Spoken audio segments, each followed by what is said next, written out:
Providing health care for masses of refugees is an overwhelming endeavor. A group of medical professionals from the Bay Area has been giving their time and services traveling to other nations to help. My guests are Neuropsychiatrist Dr. Saad Shakir and Dr. Hesham Alalusi, a philanthropist who is involved in organizing humanitarian missions throughout the world. Stay with us.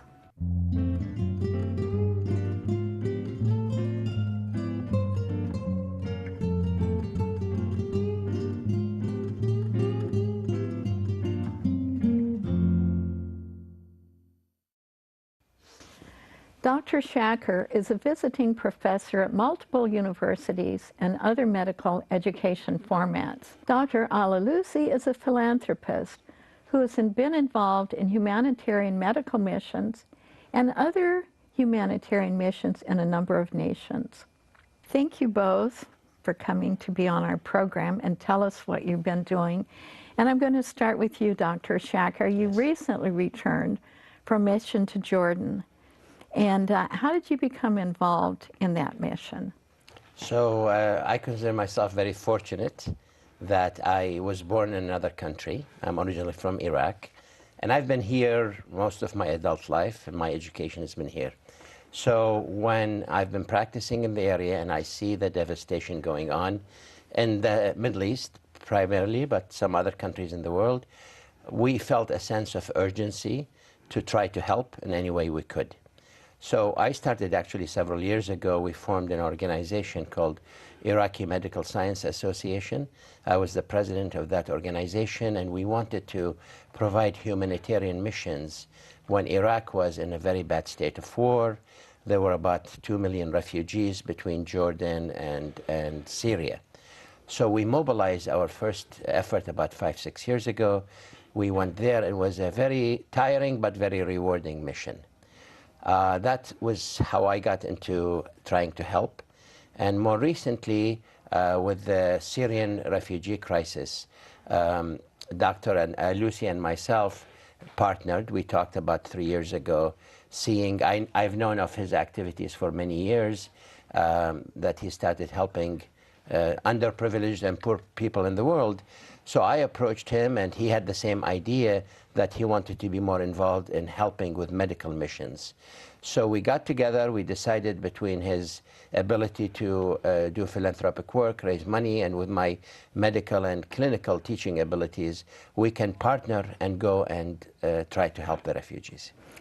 Well, I'm really eager to hear details about this recent mission to Jordan, but I do want to ask you then, when did you decide to become involved in organizing humanitarian missions?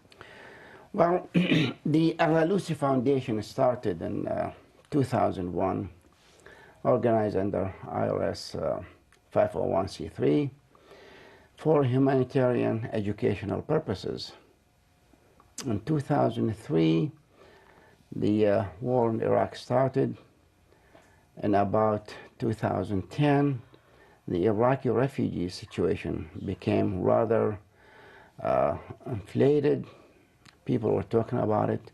We started looking into ways and means of helping the Iraqi refugees and the orphans. So at that time, we looked into ways and methods of helping the orphans, and we found out that the best way would be to extend financial support to them through their extended families, because orphanages in Iraq is just a failure, whether it's government or otherwise. So by now we have about 3,400 orphans sponsored by Alalusi Foundation.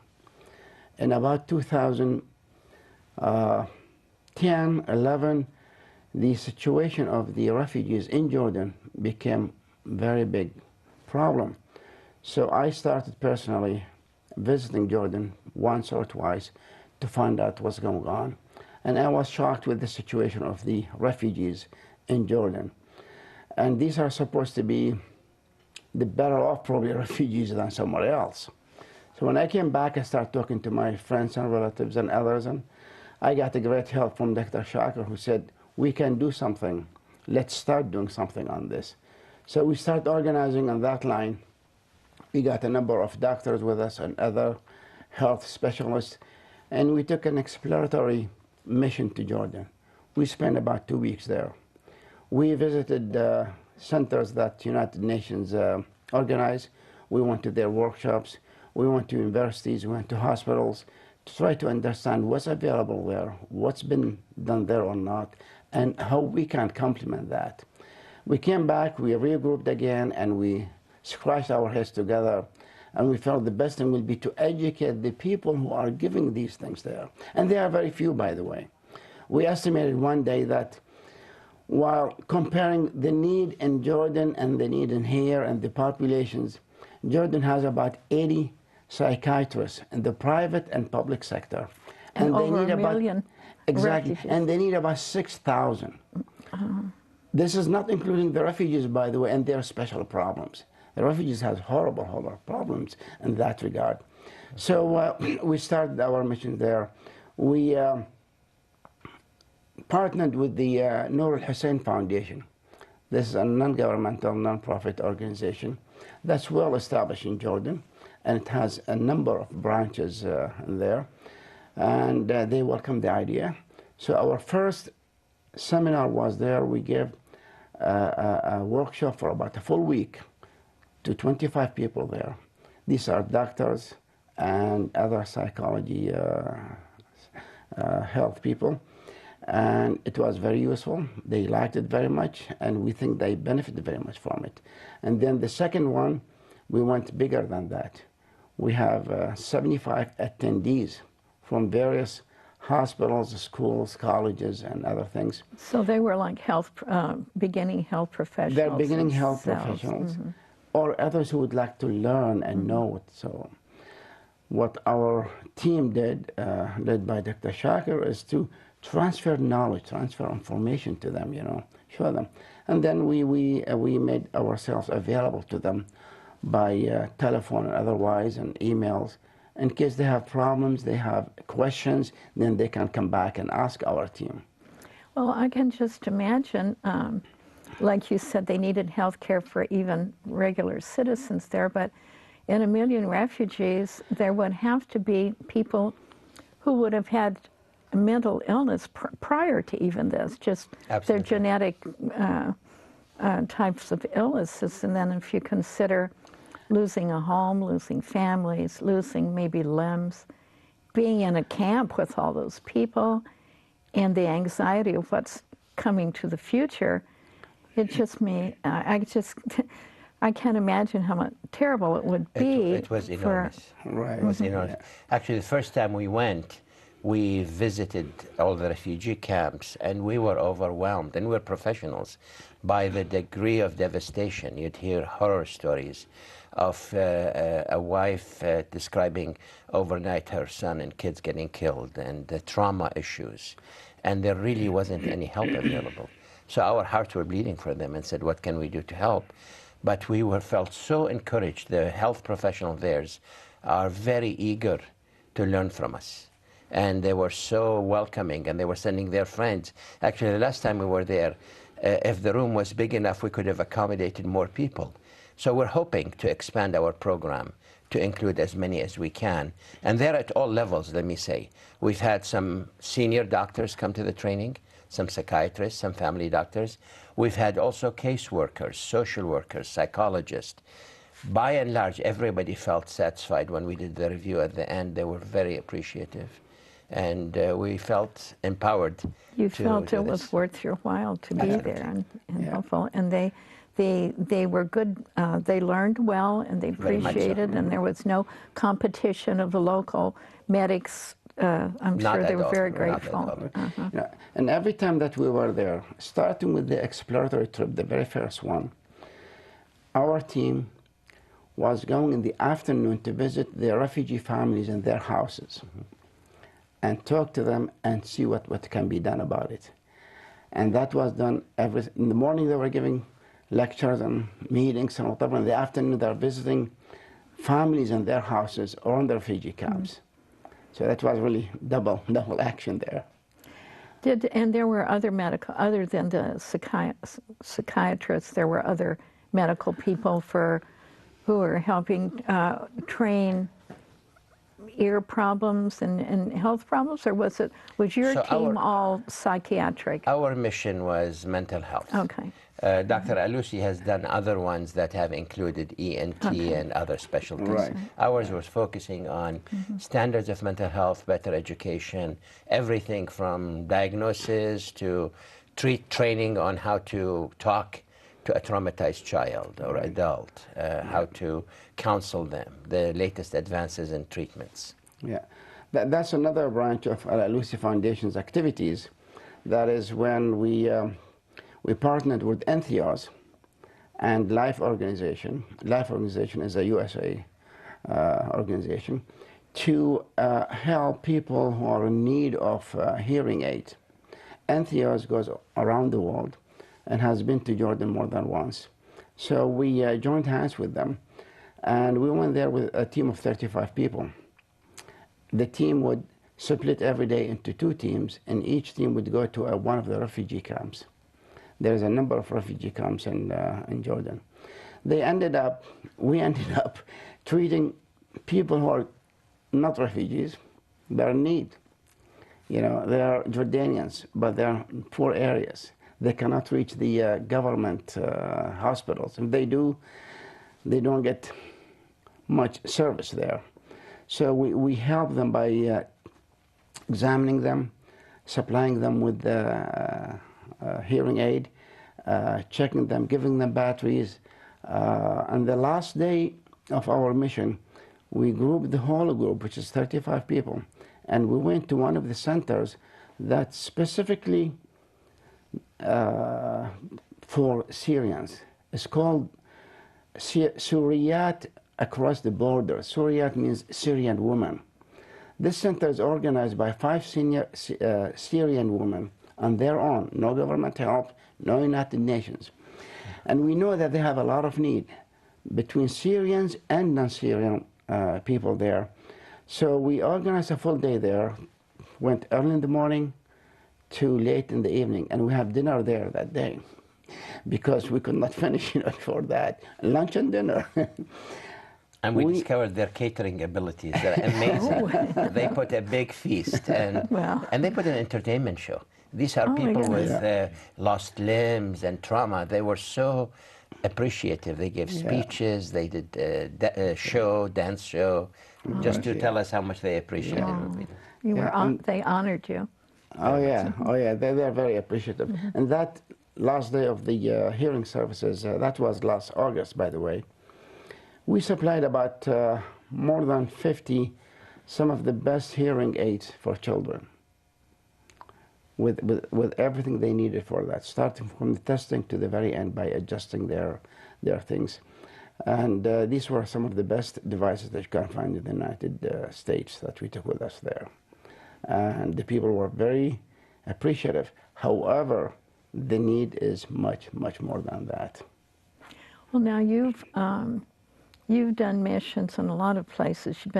Did things in China, Afghanistan, even in the U.S. You've done some things.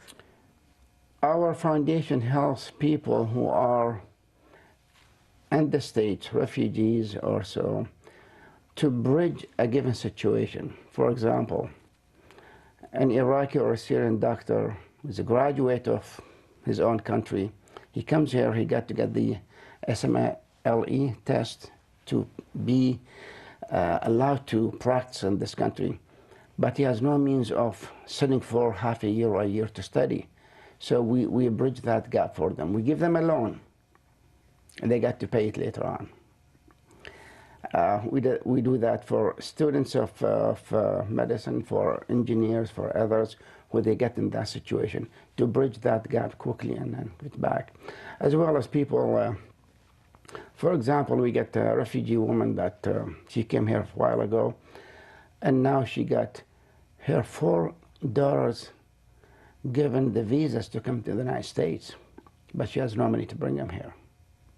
And she has 1 month to pay for it. Otherwise, they're going to lose the visas, and that's a very, very big thing. So we give them money like that. Or people who are in extreme need for a given surgery or something like that. Wasn't there something about some wells for Indians? Yes, when we started in 2001, one of our biggest projects is to provide water wells in Western Sahara, Western Africa, mainly Mauritania, because we have contacts there and the need is huge. And it doesn't take very, very much to have a well there. But it means everything. Oh, yeah. Oh, yes. Life and death. Exactly, exactly. These are probably not the best water wells on earth, but they provide life, you know. And then something about goats you did in China. Yes, you gave some... and that in 2001, 2, and 3, we provided some money, which is not more than $320 per family, to get 2 or 3 sheep and goats to start with. And these people are very hardworking agriculturalists, and the whole family works on that. In 2-3 years, we got reports from them and pictures. It shows that when the family was living in one little single room, now they built another room or 2 rooms. Thanks to the goats? Thanks to the goats. And now they have a herd of 32 of them. And they sell, you know, meat and milk and whatever. They have an empire now. Better than before. By their standards, yes. Better than before. Really? Yes. That's wonderful. Oh, yeah. So how do you then, when you organize these things, do you have a staff that helps you make your arrangements, or are you doing this single-handedly? And also, fundraising. You must need, I know Dr. Shakir is probably flying himself over and doing all these things on his own. Probably you are too. We're volunteering our time. That's right. Very much so. But he provides but for you the must need, infrastructure. for the hearing aids, the money has to come from somewhere. Yes. The medicines and so forth. The professionals that go with us to Jordan or other places, they volunteer their time. We sponsor the trips and we sponsor the staying there. The other things that, you know, is mostly my personal money, and I receive other funds. That's how it goes. We have 1 or 2 fundraising events for the orphans, and we got some money. And we have good people that donate to us. Dr. Shakir donates his time and his money to the foundation. Oh, you're so kind. That's supposed to be private. Thank you. And I many had other suspicions. people. Many people do that too. So we actually do very little bit in fundraising. I do have a staff of about 3 to 4 people that help me, plus volunteers that come once in a while and offer to do things. And with that, you know, we do all these things. We do have projects for water wells in Gaza. And West Bank, we have projects to help build hospitals and special clinics for the Palestinians there. In Iraq, we support the orphans plus some other very special projects. Where do the orphans stay? I was just wondering, is there a safe place anywhere for an orphanage? The orphans stay with their extended families. I can give you very specific, out of the 3,400 people that we support, we have 5 families in Sadr City. These are grandmothers. Each one has about 6 or 8 grandchildren that all are orphans. From a son or a daughter or whatever, the mother and the father were killed, and the grandmother is the only one left. In Iraq, whenever a father killed, the children and the wife would go to the brother or uncle or grandmother or grandfather.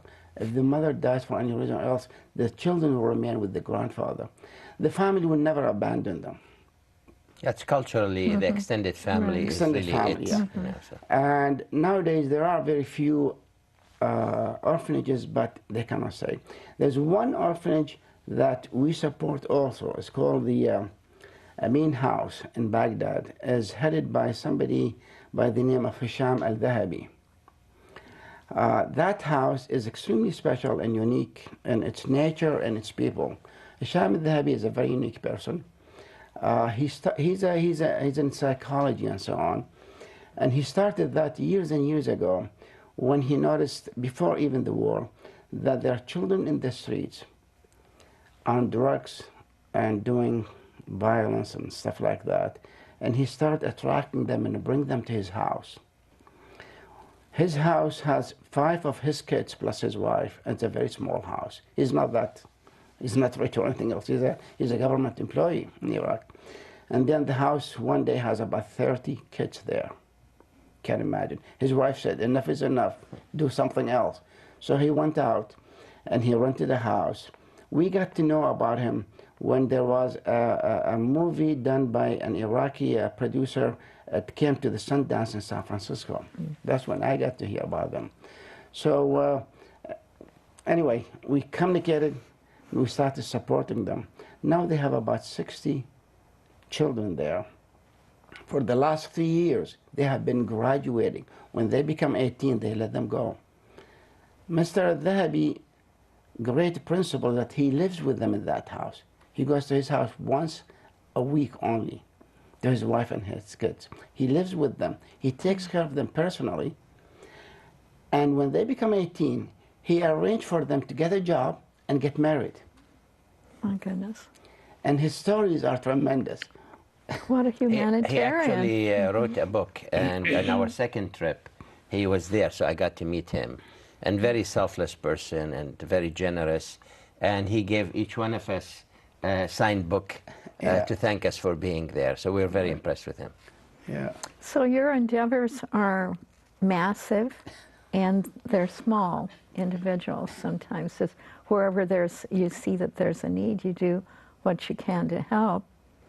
And I was wondering now, what do you think is going to take place in Jordan with all these refugees? Are there more of your teams going over to train more people? We're hoping to, yeah. So we're actually now planning our next trip. We're hoping to go March, April of 2017. And we're looking at maybe doing more advanced training, maybe having multiple level training, maybe breaking it into smaller groups where we can train those who work with children as caseworkers versus professional staff. So we're definitely empowered to go and try to help the next generation of trainees. Well, I think it's wonderful what you both are doing. And I know that the number of people that you've helped could not even be counted. There are probably so many people you'll never know about or you'll never meet, but you've helped them. We're hoping so. What we are doing is really, we believe, is just a drop in the ocean, nothing more than that. But I'd rather have the drop than nothing. Exactly. And what we're looking at, one of the most delightful things, some of these students we've trained are in contact with us through email.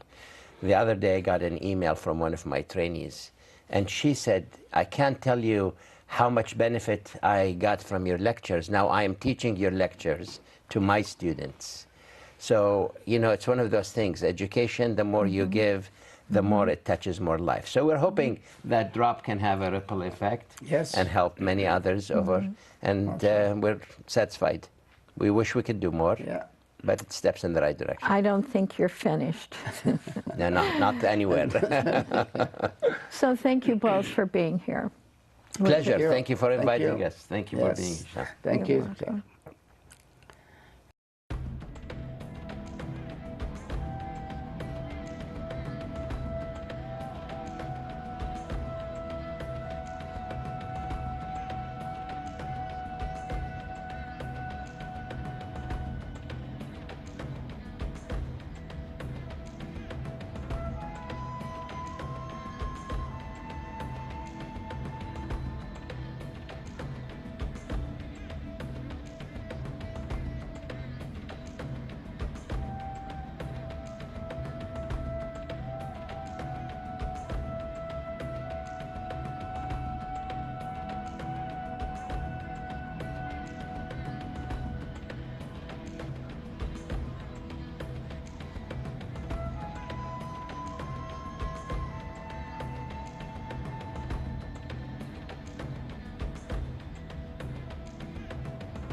We're so happy that you've joined us for this very informative program.